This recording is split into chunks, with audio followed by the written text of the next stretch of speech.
سامنے پیش کروں گا. یہ رسول صلی اللہ علیہ وسلم نے کہا نا کہ اللہ تعالیٰ نے کہا ان کے بارے میں کہ وہ ہمارے لیے بہترین اسوہ ہیں. اس کے بعد بات ہماری طرف آتی ہے. من المؤمنین رجال صدقوا ما عاهدوا اللہ علیہ. اہل ایمان میں سے ایسے پکے مرد بھی ہیں, اور رجال کا مطلب جو جس کی فوٹنگ پکی ہوتی ہے, ایسے بھی ہیں جنہوں نے جو وعدہ اللہ تعالیٰ سے کیا تھا اس پر وہ پورے سچے اترے. فَمِنْهُمْ مَنْ قَضَى نَحْبَهُ. اور ایکچولی آج کا جو میرا سیشن آپ کے ساتھ ہے وہ اس فریز پر ہے. اصل میں آپ باقی بات صرف اسی پر ہوگی. فَمِنْهُمْ مَنْ قَضَى نَحْبَهُ. ان میں سے ایسے بھی ہیں جنہوں نے اپنی نحب, ابھی میں ترجمہ نہیں کروں گا, ابھی نحب پوری طرح ادا کر دی. نحب کا حق عطا کر دیا. نحب کیا چیز ہے؟ نحب عربی میں کہتے ہیں لمبے سفر کو, جو تھکانے والا سفر ہو نا اس کو نحب کہا جاتا ہے. ایسی تکلیف جو انسان کو چلانے پر مجبور کر دے, رونے پر مجبور کر دے, اور وہ روتا رہے, دھاڑے مارتا رہے, اس کو بھی نحب کہتے ہیں عربی میں. اور جو منت مانگی جاتی ہے نا اس کو بھی نحب کہا جاتا ہے. نظر عربی میں کہتے ہیں نظر. وما نظرتم من نظر قرآن میں ہے. اس کے لیے ایک اور لفظ عربی زبان میں نحب کا ہے. آپ نے جو وعدہ کیا ہے, جو منت مانگی ہے, جو کمٹمنٹ کی ہے نا اللہ تعالیٰ سے, اس کو بھی نحب کہا جاتا ہے. لیکن اس کا ان چیزوں کا تعلق آپس میں کیا ہے؟ اہل ایمان نے اللہ تعالیٰ سے کوئی چھوٹی موٹی کمٹمنٹ نہیں کی تھی. ایسی کمٹمنٹ کی تھی کہ کرنے کے بعد رونا بھی آئے گا, تکلیف بھی ہوگی, اور بہت لمبا سفر ہوگا, اور یہ سفر موت تک چلتا رہے گا. اور جن لوگوں پر موت اب تک آ چکی, جو صحابہ مکے میں مارے جا چکے, ہجرت سے پہلے مارے جا چکے, جو بدر میں مارے جا چکے, جو یعنی جتنا جیے اللہ تعالیٰ کے لیے جیے, جتنا جیے اس مشن پر کمٹ ہو کے جیے, انہوں نے تو اپنی نحب کا حق ادا کر دیا. وَمِنْهُمْ مَنْ يَنْتَظِرُ. اور ان میں سے اور کچھ ایسے بھی ہیں جو ابھی انتظار میں ہیں. اب میں اس بات کی طرف آتا ہوں. میں نے ان آیات کا اختیار کیوں کیا تھا آپ کے لیے, اور میں کہتا ہوں اپنے لیے بھی. جب بھی میں اپنے لوگوں سے بات کرتا ہوں نا, اور یہ پاکستان سے واقف ہونے کے لیے ایک تو پاکستان میں ہونا ضروری ہے, لیکن مزے کی بات یہ ہے کہ پاکستانی دنیا میں ہر جگہ پائے جاتے ہیں, اور جہاں بھی ہم جاتے ہیں نا ہم پاکستان کو ساتھ لے کے جاتے ہیں. صرف کھانے ہی نہیں, ہماری ذہنیت ایک ہی طرح کی ہے, ہمارے فیملی سچویشنز ایک طرح کی ہیں, ہماری مینٹیلٹی ایک طرح کی ہے. You can take the boy out of Pakistan, you can not take Pakistan out of the boy. You know, so but you know what, اور میں آپ کو کچھ باتیں بتانا چاہتا ہوں. میرا اپنا جائزہ ہے. اللہ تعالیٰ نے مجھے بہت ساری نعمتوں سے نوازا ہے. مجھے موقع ملا ہے کئی سارے ممالک میں جانے کا, ہیڈ آف اسٹیٹ سے ملنے کا, یوتھ سے ملنے کا, ولیجز میں جانے کا. میں نے امت کا جتنا میں جائزہ لے سکتا ہوں میں لینے کی کوشش کرتا ہوں, اور لوگوں سے بات کرنے کی کوشش کرتا ہوں, ملنے کی کوشش کرتا ہوں. میرا ہمارے لوگوں کے بارے میں کچھ جائزہ ہے, ہماری قوم کے بارے میں, وہ میں آپ سے شیئر کرتا ہوں. میں امریکہ سے شروع کرتا ہوں, زیادہ میرا ترجمہ امریکہ کا ہے.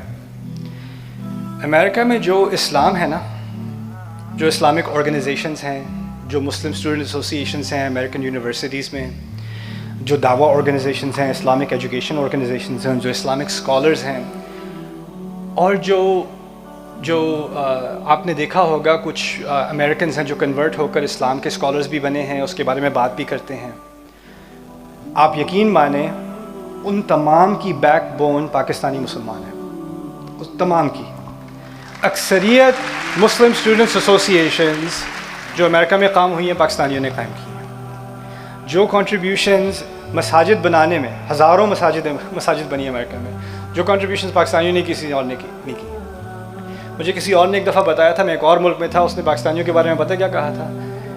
اسلام تم لوگوں کے خون میں سے گزرتا ہے, جس طرح تمہارے خون میں ایسی کسی اور کے خون میں نہیں ہے. ہم اپنے ساتھ صرف اپنی چکن بریانی اور کڑھائی لے کے نہیں جاتے, ہم دین کی فکر بھی ساتھ لے کے جاتے ہیں. ہمیں دین سے ایک لگاؤ ہے, امت سے ایک محبت ہے, ایک خاص, یہ کلچرلی ہمارے اندر ایک چیز ہے, ایک فائر ہے ہمارے اندر. اور یہ میں نے فائر دنیا جہان میں دیکھی ہے. جہاں گیا میں, میکسیکو جانے کا اتفاق ہوا تھا. Mexico City is one of the most populated cities on earth. میں وہاں جب گیا تو میں پہلے 2 چیزیں سرچ کرتا ہوں جانے کے بعد, ایک حلال ریسٹورانٹ اور ایک مسجد.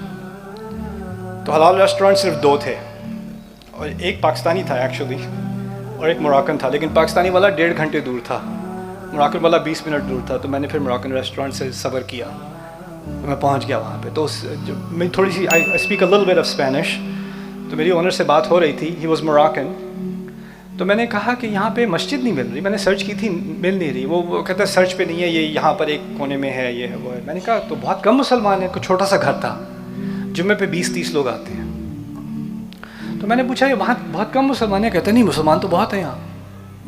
کہتا ہے اس 60s اور 70s میں وہاں پر ایک انجینئرنگ ریولوشن تھی, تو انہوں نے موراکو سے, لیبنان سے, سیریا سے بہت سارے انجینئرز بلوائے میکسیکو سٹی میں, اور وہاں ہنڈریڈز آف تھاؤزنڈس کی تعداد میں مسلمان سیٹل ہوئے. تو میں نے کہا کہاں گئے وہ سارے؟ وہ کہتے ہیں وہ سب مکس ہو گئے, ریلیجن غائب ہو گیا, اب بس تھوڑے سے رہ گئے, ہم وہ بس جو بابے چھابے ہیں وہ نماز پڑھتے ہیں. یعنی 70s سے لے کے 50 سال کے دور میں لاکھوں کی تعداد میں جو پہلے مسلمان تھے وہ اسلام غائب ہو گیا ان کی جنریشنز میں سے, لاکھوں کی تعداد میں. اندازہ کریں کہ اب یہ جو فنامنان ہے نا کہ جنریشنز غائب ہو رہی ہیں, ہماری ریزسٹنس اس میں ہے بہت حد تک. میرے جائزے میں ہمارے ہاں اس معاملے میں ریزسٹنس ہے, لیکن ہم امیون نہیں ہیں. اب ہمارے ہاں بھی ایک سلو ایکسیڈس شروع ہو گیا ہے. ہمارے ہاں بھی اندر اللہ تعالیٰ کے دین کے بارے میں خیالات پیدا ہونے شروع ہو گئے ہیں. ہماری سوسائٹی میں بھی اندرونی چیلنجز ہیں, اور میرے نزدیک جو ہمارا سب سے بڑا ایسٹ ہے نا, لوگ باہر کے ایسٹس کو دیکھتے ہیں. لوگ دیکھتے ہیں اس کنٹری کی ایکسپورٹس کیا ہیں, اس کی ملٹری پاور کیا ہے, اس کا GDP کیا ہے. میں جب دیکھتا ہوں کسی کنٹری کو, اس کے ایسٹس کو, میرے نزدیک جو سب سے ویلیوبل ایسٹ ہے ہمارا, وہ ہمارے نوجوان ہیں. Our men and women are the most prized asset. I don't just argue for Pakistan. I argue our men and women are the most prized asset for the entire Ummah. Wherever I have traveled in the world, the most creative, the most highly intelligent, the most highly entrepreneurial, extremely academically successful Muslims that I've seen in the highest proportion are the Pakistanis. They are incredible. Allah has blessed.